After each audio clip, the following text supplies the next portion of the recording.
The 1960s were a pivotal decade for horror cinema, blending traditional Gothic styles with psychological tension and the early seeds of modern horror. Here are 8 of the best horror films from the 1960s. I will also include ratings, where to watch, and even some interviews and behind-the-scenes photos, so let's get into it. What was it like to play opposite Betty Davis in a film of this magnitude? I would think it was the most rewarding experience in the world. As a matter of fact, I put the deal together. Did you really? Oh. I'd wanted to work with her since we were at Warner Brothers together, and I wanted to do Ethan Frome with her. I thought we would be great in it with Raymond Massey. Well, you were great in Whatever Happened to Baby Jane. Well, it was good box office chemistry. Number 8. Whatever Happened to Baby Jane, directed by Robert Aldrich and released in 1962, was based on the 1960 novel of the same name by Henry Farrell.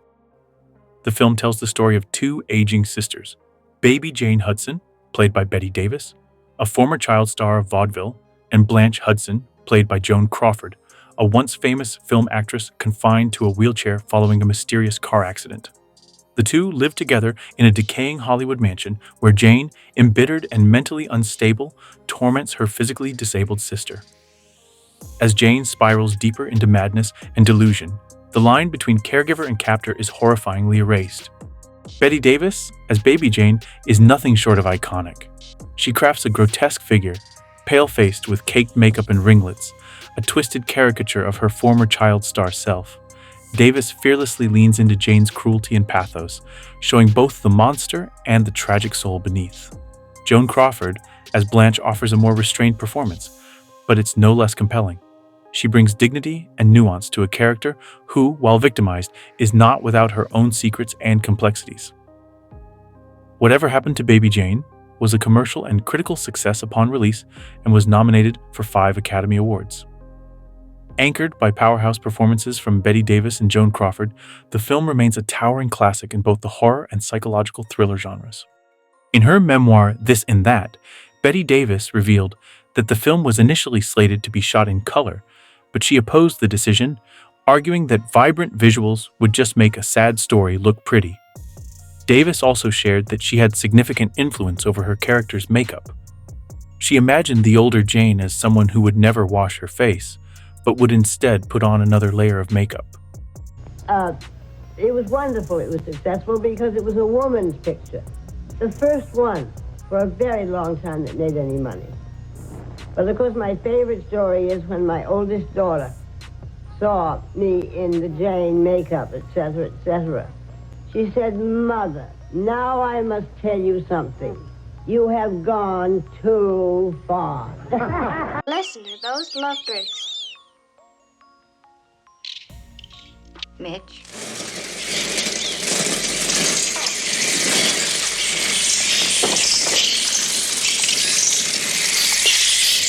Number 7. Alfred Hitchcock's 1963 The Birds stands as one of cinema's most unsettling and enigmatic horror thrillers. Loosely based on a 1952 short story by Daphne du Maurier, the film transforms a simple premise, a town besieged by inexplicable bird attacks, into a suspenseful atmosphere and psychological dread. The film begins in San Francisco, where socialite Melanie Daniels, played by Tippi Hedren in her debut role, meets lawyer Mitch Brenner, played by Rod Taylor, in a pet shop. Smitten with Mitch, she impulsively follows him to the sleepy coastal town of Bodega Bay, bringing with her a pair of lovebirds as a gift. As Melanie becomes entangled in the lives of Mitch's possessive mother, Lydia Brenner, played by Jessica Tandy, his younger sister, and his ex-flame, Annie Hayworth, played by Suzanne Pleshette, the town is suddenly besieged by increasingly violent and inexplicable bird attacks. As nature's aggression escalates without reason or resolution, the film descends into a state of psychological chaos. Cinematographer Robert Burks crafts eerie, sun-drenched compositions that contrast starkly with the dark turn of events. The bucolic setting of Bodega Bay becomes a tableau of dread. The Birds features groundbreaking special effects. A combination of trained birds, mechanical props, and optical compositing was used to terrifying effects. While The Birds may not be Hitchcock's most tightly constructed film, it may be his most daring. by refusing to offer clear motives or resolutions. You don't fool me. I know why you keep on and on. It's because you're afraid. You're afraid you might be mad. So you keep on and on, trying to make me admit something that isn't true. Trying to frighten me the way you frighten Flora. But I'm not Flora. I'm no baby. You think you can run to my uncle with a lot of lies. But he won't believe you. Not when I tell him what you are. A damned hussy. A damned dirty-minded hag. You never fooled us. We always knew.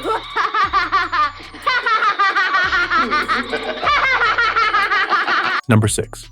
Jack Clayton's 1961 The Innocents is a psychological horror film and a hauntingly adaptation of Henry James's 1889 novella, The Turn of the Screw.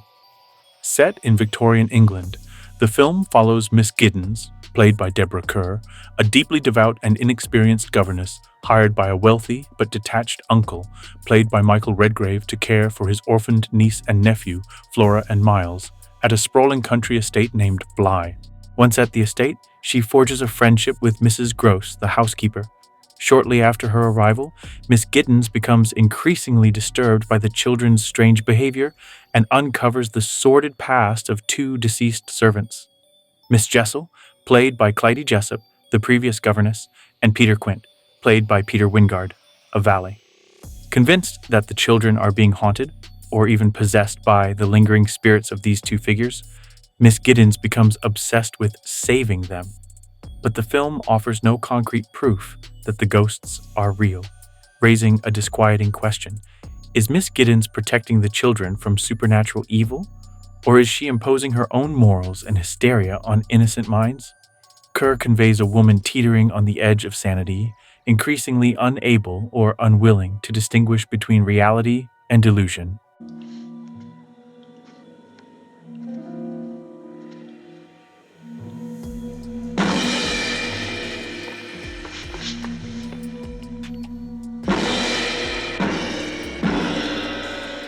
Number 5. The 1965 Repulsion is Roman Polanski's first English-language film, a psychological horror masterpiece that delves deeply into the unraveling mind of a fragile young woman. The film, starring a then 22-year-old Catherine Deneuve, is a haunting and claustrophobic study of sexual repression, mental illness, and the terrors of solitude.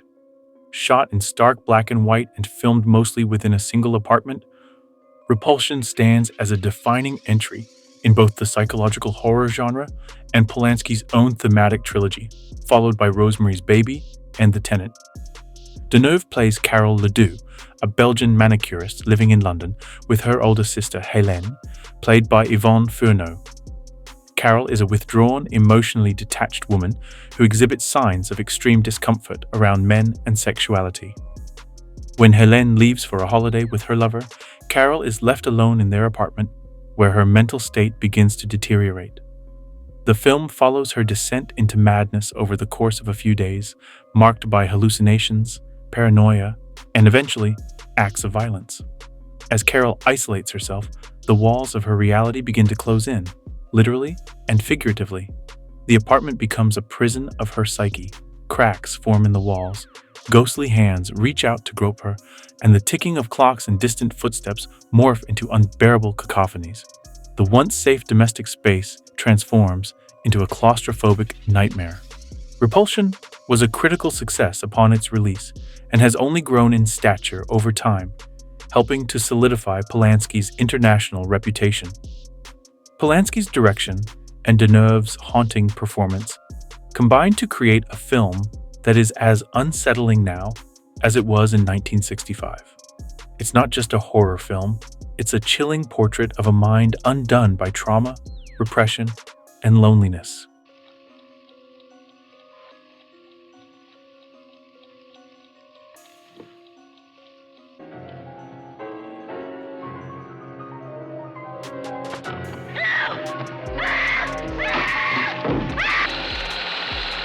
Number 4.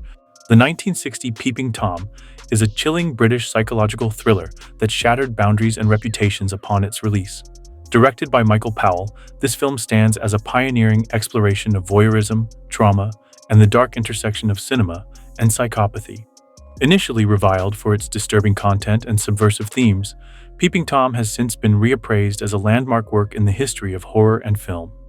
The story follows Mark Lewis, played by Carl Bohm, a shy and socially awkward young man who works as a focus puller in a film studio and moonlights as a softcore photographer. Haunted by a deeply abusive childhood at the hands of his psychologist father, Mark has developed a pathological obsession with fear and death. He stalks and murders women with a camera that has a concealed spike attached to its tripod, filming their final moments as they experience terror. Mark's morbid compulsion is not just to kill, but to capture the fear on film, echoing the experiments his father conducted on him as a child. As the police begin to close in, Mark develops a tentative relationship with Helen, played by Anna Massey, a tenant in his boarding house, which threatens to complicate his isolated, ritualistic life. Upon release, Peeping Tom was eviscerated by British critics. The Daily Telegraph called it a thoroughly evil film, and the backlash effectively ended Powell's career in the UK. But in the decades since, the film has undergone a critical reappraisal. Directors like Martin Scorsese, who championed the film's restoration, have called it a masterpiece ahead of its time. Peeping Tom is not a film for the faint of heart, but it is an essential film. Its unflinching exploration of voyeurism, trauma, and cinematic complicity makes it both disturbing and intellectually engaging. You went right down the list and told me that the doll linked Sam and Mrs. Rote. And now Mrs. Rote's dead. Murdered right next door. But maybe I was wrong. That doesn't matter. If you thought that way, the police will think that way. Number 3. The 1967 Wait Until Dark, directed by Terrence Young and adapted from Frederick Knott's successful stage play, showcases Audrey Hepburn in one of her most uncharacteristically intense and vulnerable roles. The film is best remembered for its claustrophobic atmosphere, slow-burning tension, and a terrifyingly effective climax. Set mostly within a modest Greenwich Village apartment, Wait Until Dark tells the story of Susie Hendricks, played by Audrey Hepburn, a recently blinded woman who becomes the target of a trio of criminals searching for a doll stuffed with heroin. Unbeknownst to Susie, the doll was inadvertently brought into her home by her photographer husband. When the criminals, played by Alan Arkin, Richard Crenna, and Jack Weston, concoct a complex ruse to retrieve it, Susie must rely on her remaining senses and wits to survive. Audrey Hepburn, as Susie Hendricks, departs from her typical glamorous roles to portray a woman forced into self-reliance in the face of escalating danger. Her portrayal is layered, vulnerable yet strong, fearful yet resourceful. The first half of the film is deliberately paced, mirroring a stage play in its setup and dialogue-heavy structure. For some modern viewers, this might feel slow, but the payoff is immense as the tension accumulates gradually. Wait Until Dark has earned a place in the canon of classic thrillers and is a timeless psychological thriller that still holds power nearly 60 years later.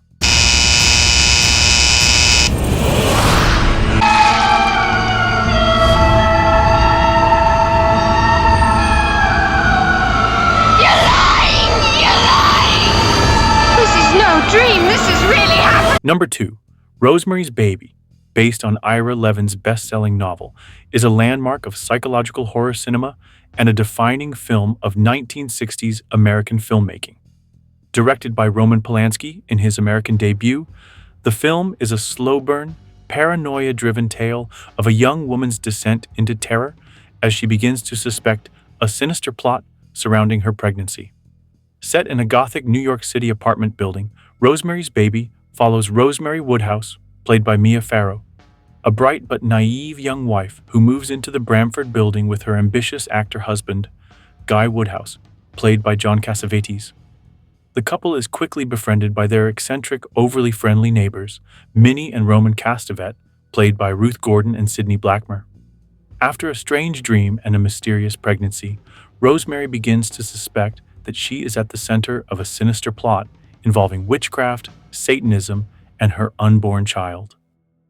Mia Farrow, as Rosemary, delivers a haunting and fragile performance that anchors the entire film.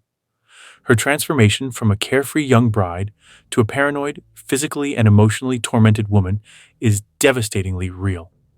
Ruth Gordon's Oscar-winning performance as Minnie Castevet's meddling, talkative neighbor is both comical and deeply unsettling. John Cassavetes as Guy Woodhouse adds complexity to the theme of betrayal, making the film not only a horror story, but also a cautionary tale of marital distrust. Rosemary's Baby is a timeless classic that continues to influence horror cinema more than 50 years after its release. At that time, 1959, when we shot it, we weren't allowed to show nudity. I mean, he never asked me, and I never assumed or even thought that he would, because we couldn't show it anyway. The problem was what to wear so that it looked like I was nude. I mean, that was the biggest problem of all. Rita Riggs, the wardrobe girl, and I pored over these strip teaser magazines that showed all the different costumes, but none of them worked because they all had whirly jigs on them or something. But we were just looking for something that was very simple. And she came up with the idea of this plain moleskin, which is you use for blisters. Dancers use it to put over a sore spot because it's adhesive on one side and then it's a soft, almost flannel-like on the outside, and it's nude. You know, the nude color. If you put that over parts of your body, then, you know, everything's copacetic. Number 1. Alfred Hitchcock's 1960 Psycho is not just a landmark in suspense cinema.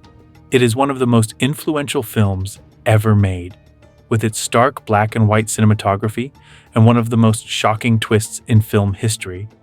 Psycho redefined the boundaries of the horror and thriller genres. The film begins by following Marion Crane, played by Janet Leigh, a secretary who impulsively steals $40,000 from her employer and flees town. Her journey leads her to the Bates Motel, a secluded establishment run by the meek yet unsettling Norman Bates, played by Anthony Perkins, who lives with his domineering and unseen mother. What begins as a story of crime and guilt turns sharply into a tale of madness, murder, and mystery. Psycho executes one of the boldest narrative shifts in cinema history, completely subverting audience expectations about who the protagonist is and where the story is going. The infamous shower scene alone is a moment that shocked audiences. Anthony Perkins gives a career-defining performance as Norman Bates. He captures the character's boyish charm, loneliness, and underlying menace with a delicate balance. His portrayal is disarmingly sympathetic, making the eventual reveals all the more disturbing. Janet Leigh's Marion Crane is also pivotal. Her performance is grounded and human, making her character's descent into fear all the more relatable. Leigh's performance creates a sense of moral conflict and unease that drives the first act of the film. It was challenging to decide between Psycho and Rosemary's Baby for the number 1 spot. Alfred Hitchcock's 1960 Psycho and Roman Polanski's 1968 Rosemary's Baby are like exploring two pillars of psychological horror that shaped the genre in different but equally profound ways. While both films emerged in the 1960s and deal with themes of paranoia, repression, and identity, they approach horror from different angles. Psycho through suspense and madness, Rosemary's Baby through slow-burning supernatural dread and societal betrayal. Psycho centers on internalized madness. Norman Bates's fractured psyche and repressed trauma drive the horror. Rosemary's Baby, on the other hand, explores psychological oppression. Rosemary slowly loses control over her body, mind, and life.